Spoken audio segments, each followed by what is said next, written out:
Isang araw, biglang dumating sa tindahan ang isang kakaibang karakter, masayang boss.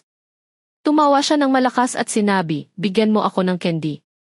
Kung hindi, isasara ko ang buong tindahan.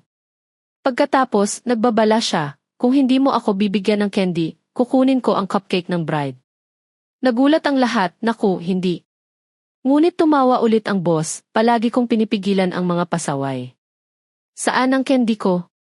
Kahit nawala siya sa tindahan, alam ng lahat na kukunin ng masayang boss ang candy kahit saan. May pride siyang sinabi, hindi mo ako madaling pigilan. Isang gamot lang at babangon ako muli. Sa misteryosong paraan, sinabi niya, ano ang dapat kong sabihin? Hindi ako ipinanganak kailanman.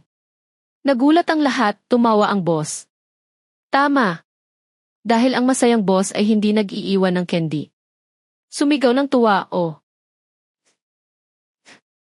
Sa wakas, inanunsyo, bumalik ang masayang boss. Sino ang nasa harap ko? Halika. Natatakot ka ba?